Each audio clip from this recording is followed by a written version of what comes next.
what women prefer, extrovert person or introvert? I think I prefer introvert guy. Why? एक तो ये कि mostly introvert type के जो बंदे होते हैं they are very empathetic. Generally introvert बंदा जो भी होता है वो खुद के इमोशंस ढंग से जानता है, वो तुम्हारे इमोशंस भी उतनी ही ध्यान ध्यान से समझेगा जितने इमोशंस वो खुद के समझता है.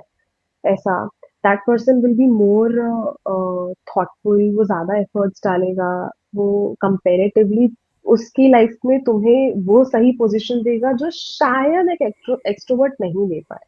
Like that's my personal opinion. ये सेल्फिश पॉइंट नहीं हो गया पर? सेल्फिश नहीं है, मतलब मैं एज अ गर्ल मैं उसको ऑलरेडी उस पेडिस्टल पे रख रही हूँ जो पेडिस्टल मैं एक इंट्रोवर्ट बंदे से एक्सपेक्ट कर रही हूँ. जनरली लड़कियां ना जिसके साथ भी होती है वो उसे पता नहीं किस पेडिस्टल पे रख देती है, वो हाँ, पतिदेव मान ये लेती है उसे. ये ये इशू है ये, मतलब पता नहीं मैं इसको रिस्पेक्टफुली या ऐसे पोलाइट वे में कैसे बोलूँ, बट स्टिल हम्म.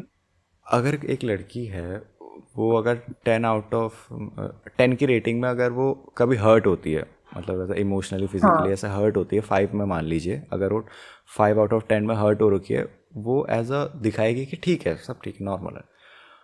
बट जैसे ही वो रिलेशनशिप में आती है और उसके हम्म. सामने उसका पार्टनर खड़ा है, वो उसी 5 को 11 पोर्ट्रे करती है. आप समझ रहे हो? समझ वो रही सामने हूँ. हो जाता है कि ऐसे मौत है मेरे सामने, ऐसा वाला हो जाता है. पर मैं बताती हूँ, जब रिलेशनशिप पे नहीं होते हैं ना, मैं कुछ हाँ. पोर्ट्रे नहीं कर रही हूँ, मुझे सिंपली फर्क नहीं पड़ रहा है. लेट्स से मैं रिलेशनशिप में नहीं हूँ और तुम पूरे दिन बिजी थे, मतलब जो भी मेरे साथ में है वो मेरे पूरे दिन बिजी था, उसने मुझे रिप्लाई नहीं किया, मैंने सोचा भी नहीं कि उसने रिप्लाई नहीं किया, मुझे फर्क नहीं पड़ा. पर जब मैं रिलेशनशिप में हूँ और उसने मुझे रिप्लाई नहीं किया तो मुझे फर्क पड़ा है. और मैं एक बात बताऊं, अगर तुम्हें लग रहा है कि उसको 16 फर्क पड़ा था, उसने 11 बताया है, उसको फर्क ज्यादा पड़ने लग जाता है ऑटोमेटिकली. ऐसा होता है.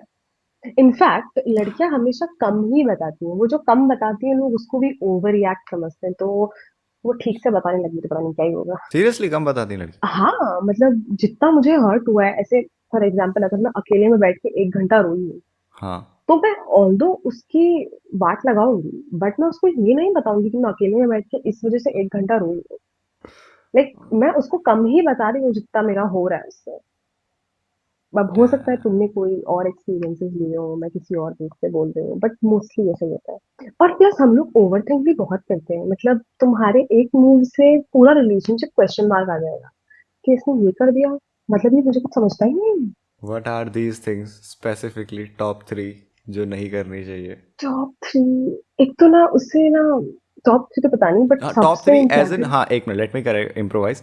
टॉप 3 वो चीज़ें जो हमारे लिए एज अ मेल बहुत ऐसे है कि हाँ ये क्या है, बट आपके लिए ऐसे कि ओह इसने ये कर दिया. ये जो मैं गुस्सा कर रही हूँ, इस गुस्से को सामने वाले को जब लगता है ना कि ओवर रिएक्ट कर रही है, नाटक कर रही है, इसको समझ भी नहीं आ रहा, जब वो सिर्फ वही चीज फील होती है ना, तब वो गुस्सा नहीं लगता है कि मैं इधर हर्ट हो रही हूँ और इसको लग रहा है कि मैं नाटक कर रही हम्म. हूँ, ये मेरे इमोशन समझता ही नहीं है. हम्म. वो वाला आ जाता है. फिर दूसरा, वेंडी सी के, ठीक है, वो सामने वाले बंदे ने ना अपनी प्रायोरिटी चेंज कर दी है, मेरे को कहीं प्रायोरिटाइज ही नहीं कर रहा है ये. वो जो प्रायोरिटी चेंज वाला फैक्टर होता है ना, फिर हम्म. उससे पूरा रिलेशनशिप पे क्वेश्चन मार्क लग जाता है कि मैं हम्म. इसकी अगर प्रायोरिटी नहीं तो क्या ये मुझसे प्यार करता है, क्या ये मेरे साथ रहना चाहता है, एंड स्टफ लाइक दैट. तो ये दो चीजें ही हैं, और भी होंगी बड़ा मुझे याद नहीं आ रही है.